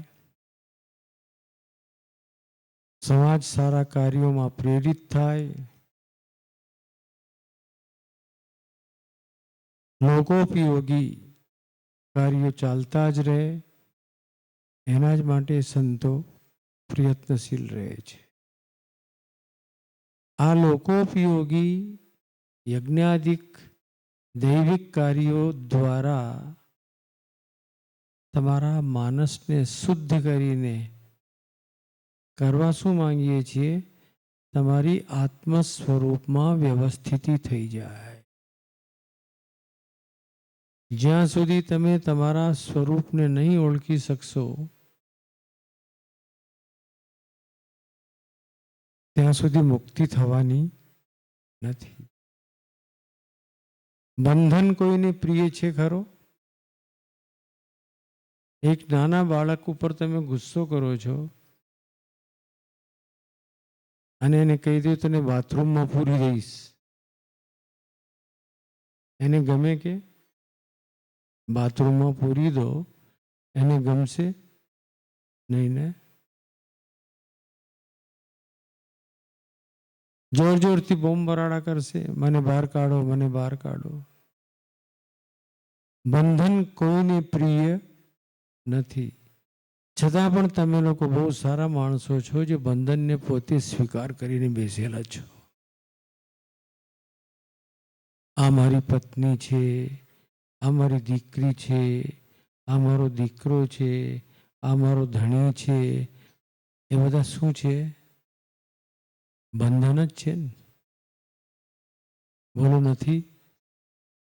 કેટલા પ્રેમથી તમે હમણાં પ્રવચન સાંભળી રહ્યા છો અને હમણાં જ તમારા પાસે કોઈ ફોન આવી જાય કે આ ઘરમાં ઘરવાળીની તબિયત બગડી ગઈ છે, તમે અહીંયાથી ઉઠીને ભાગો કે નહીં?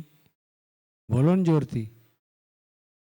હું કઈ સારી છોડો, સંસાર છે અને ભૂલી જાઓ.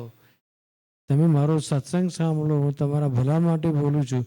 ગુરુજી તમે બોલતા રહ્યો, અમે પાછા આવીશું. મારી ધણિયાણીની તબિયત ખરાબ છે ને તમને સત્સંગ દેખાયા કરે છે.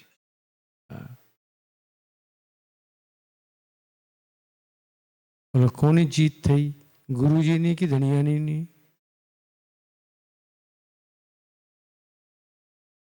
ગુરુજી બિચારા સંભળાવતા જ રહી ગયા. કાંઈ ફરક તમારા ઉપર પડતું નથી. કેમ? તમને બંધન વાલો લાગે છે. તમે બંધનને પ્રેમથી સ્વીકારી લીધું છે. એટલા માટે અમે લોકો કેટલું પણ કહીએ છીએ કે ભાઈ તમે છોડો, આ વૃત્તિનો ત્યાગ કરો, નથી થતી. એટલા માટે યજ્ઞો કરાવડાવીએ છીએ, એટલા માટે દાનની પ્રવૃત્તિ કરાવડાવીએ છીએ, એટલા માટે સત્કર્મોમાં પૂજા પાઠમાં તમને લગાડીએ છીએ કે જેનાથી તમારા મનમાં જે સંસાર માટેની પ્રીતિ છે, મોહ છે, એ ભગવાન માટે જોડાઈ જાય. અને ભગવાન માટે જોડાશે તો જ આ સંસાર છૂટશે, નહીં તો આ છૂટવાનો નથી. બોલો, ભગવાનને પ્રેમ કરો છો? તમને પૂછું છું બધાને, ભગવાન જોડે પ્રેમ છે? નથી. દમ બાતમાં, આવાજમાં દમ નહીં.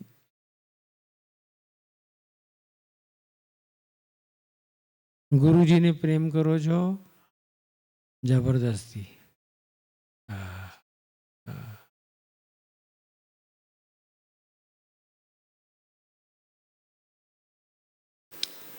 પ્રેમ કોને કહેવામાં આવે? પ્રેમ એટલે શું?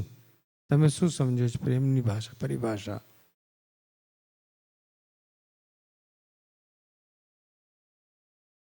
બોલો, પ્રેમ કોને કહેવામાં આવે?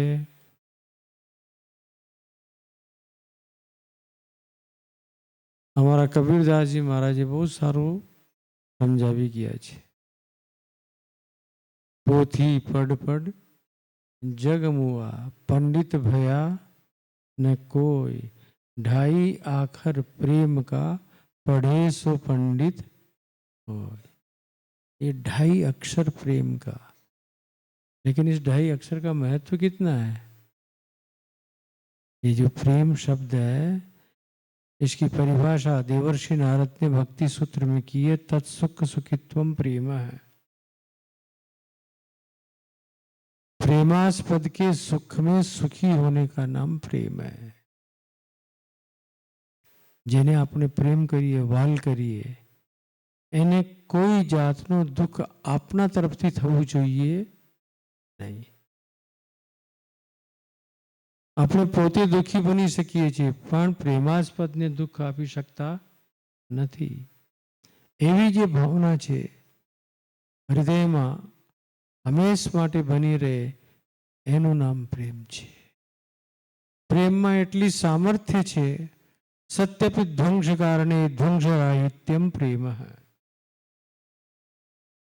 सत्यपि ध्वंस कारणे, अब टूटा, बस टूटने के कागार के ऊपर आके खड़े हो गया है वो संबंध, तो भी न टूटे और वैसे का वैसे बना रहे, उसका नाम प्रेम है.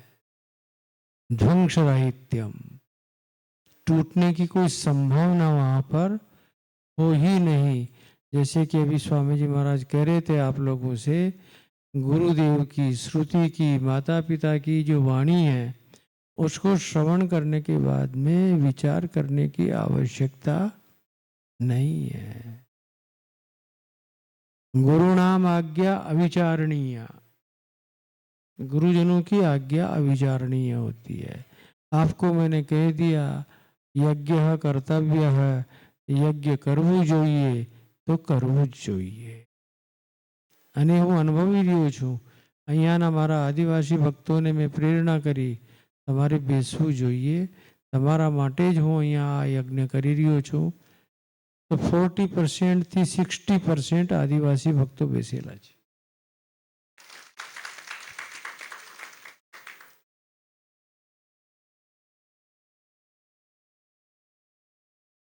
આ યજ્ઞાધિકાર આદિવાસી માત્રને મળી રહ્યો છે, એ સામાન્ય વાત નથી. એ બ્રાહ્મણો જે છે ને, વિદ્વાનો, આ જો દાઢી બેસેલી છે મોટી, આ બધાને પૂછો તો એ કહી દેશે કે ના, અધિકાર નથી. પણ આ ગુરુઓમાં આટલી તાકાત હોય છે કે એ તમને અધિકાર આપે છે.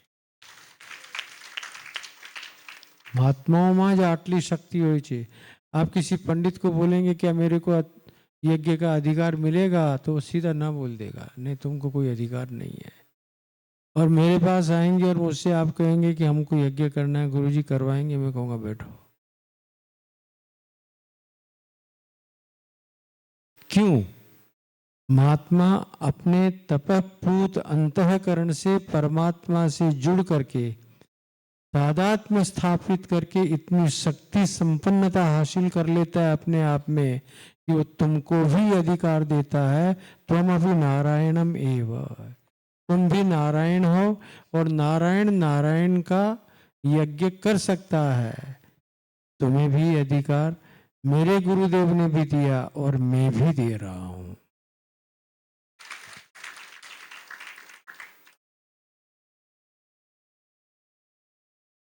और वो केवल मात्र इसलिए, देखो लक्ष्य मेरा यज्ञ करना नहीं है, ये भी तुमको बता दूं. लक्ष्य मेरा है आत्म स्वरूप में तुमको स्थित करना. इतनी जो मैं मेहनत कर रहा हूं, वो मेहनत केवल इसलिए कर रहा हूं कि તમે તમારી જાતને ઓળખો, પોતાના સ્વરૂપને તમે ઓળખો કે તમે કોણ છો, ક્યાંથી આવ્યા છો, ક્યાં જવાનું છે, શું કરવા માટે આપણે અહીંયા આવ્યા છીએ, हम क्या करने को पैदा हुए हैं, क्या कर रहे हैं, लक्ष्य क्या है, प्राप्तव्य क्या है.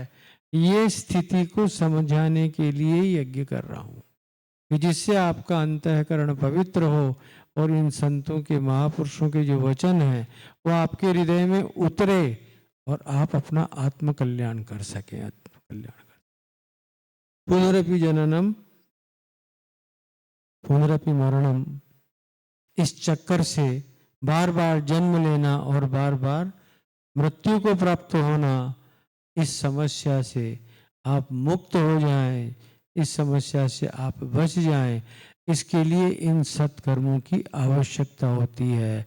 और ये सत्कर्म आपको यहाँ भी लौकिक धरातल पर भी आपको दिव्यता प्रदान करते हैं, जीवनी शक्ति प्रदान करते हैं, आपके जीवन स्तर को ऊपर उठाते हैं, लक्ष्मी संपन्नता देते हैं, जिससे आपके जीवन में सुख भौतिक रूप से अनुभूत कर सकें आप, और फिर आध्यात्मिक रूप से प्रभु का चिंतन करते हुए, वेदांत वाक्यों का श्रवण करते हुए आप अपने आप को पहचान लें, अपने स्वरूप में स्थित हो जाएं।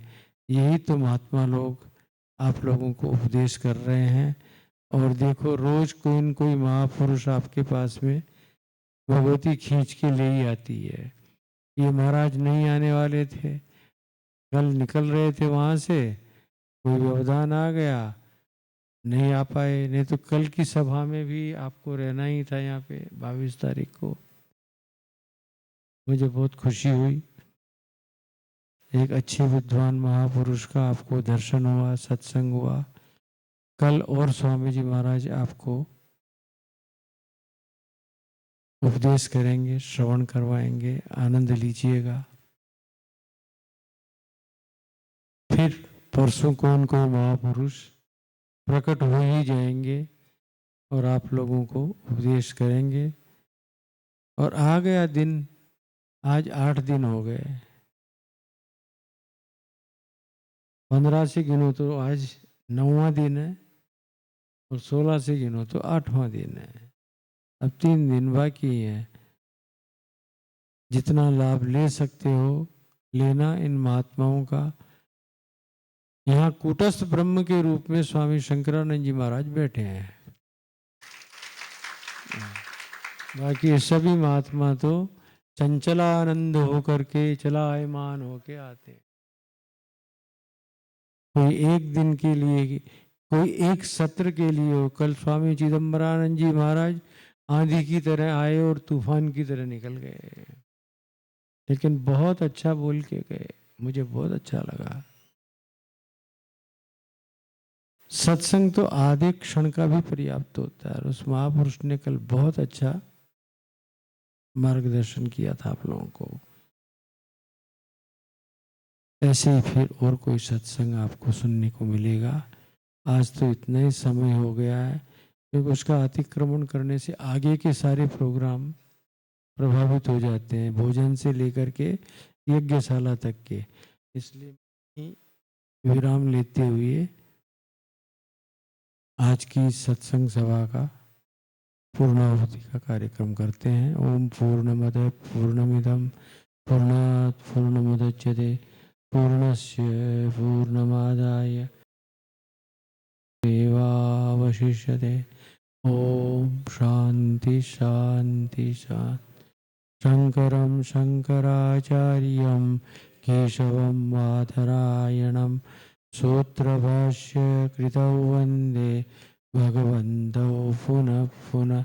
ईश्वरो गुरुरात्मेति मूर्तिभेद विभागिने व्योमवद्व्याप्तदेहाय दक्षिणामूर्तये नमः। ओम शांति शांति शांति। नमः पार्वती पतये।